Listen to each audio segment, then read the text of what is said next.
Hello friends, आज हम एक बहुत इम्पॉर्टेंट क्वेश्चन का आंसर देने वाले हैं। बहुत फ्रीक्वेंटली मुझे पेशेंट्स बोलते हैं कि डॉक हम तो 2 बार ब्रश करते हैं फिर भी हमारे कैविटीज़ हो जाते हैं या फिर भी हमें गम प्रॉब्लम हो जाते हैं, ऐसा क्यों है? और फिर जब मैं उनको बताता हूँ कि हम एक बहुत इम्पॉर्टेंट चीज़ मिस कर रहे हैं और वो है हर 6 महीने में क्लीनिंग कराना at a dental clinic, so they don't believe it. इसकी क्या ज़रूरत है? Why do we have to get cleaning done every 6 months? हम बाकी डॉक्टर्स के तो रेगुलरली एवरी 6 मंथ्स नहीं जाते हैं, सो वाई इज़ इट?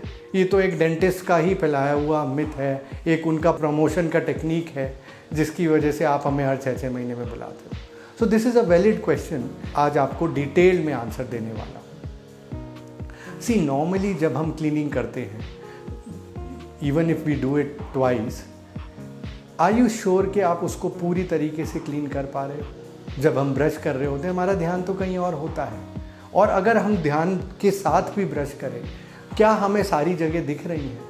हम एज्यूम कर लेते हैं कि हमने सब कुछ क्लीन कर लिया है, जबकि क्लीन पूरा नहीं होता। मोस्ट ऑफ द टाइम्स थोड़े से टीथ इरेगुलर हैं, वहाँ पर तो ब्रश पहुँच ही नहीं पाता है। तो जहाँ ब्रश पहुँच ही नहीं पाएगा वो क्लीन कैसे होगा? हमें सिर्फ एक फील गुड फैक्टर आ जाता है ब्रशिंग के बाद, क्योंकि वो अच्छी स्मेल आती है पेस्ट की, सो वी फील कि हाँ सब कुछ क्लीन हो गया है। But there are lot of areas जो क्लीन नहीं हो पाते। अब यहाँ पे आता है नेक्स्ट पॉइंट। जब हम कुछ खाते हैं हमारे दांतों पे एक फिल्म जमा हो जाती है जिसको हम बोलते हैं plaque. Now this plaque is a collection of micro organisms या collection of bacteria.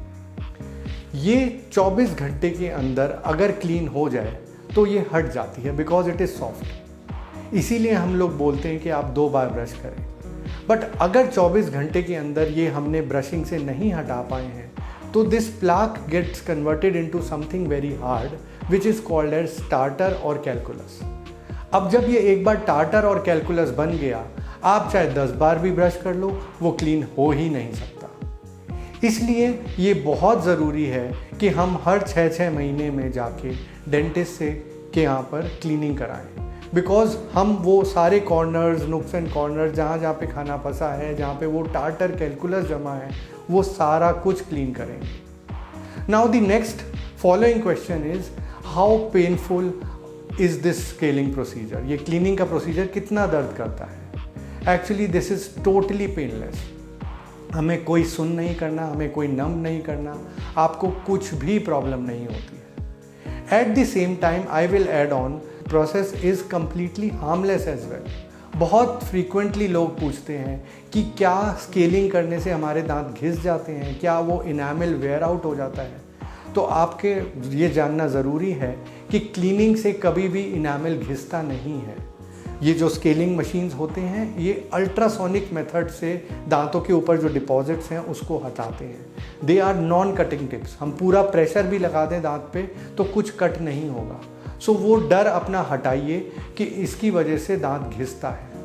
Now what happens is, sometimes आपके डिपॉजिट्स इतने ज़्यादा होते हैं, खासकर नीचे के दांतों में अंदर की तरफ, कि जब हम उनको, डिपॉजिट्स आपके हार्ड हैं, टंग को यही फील होता है कि वो दांत का टुकड़ा है।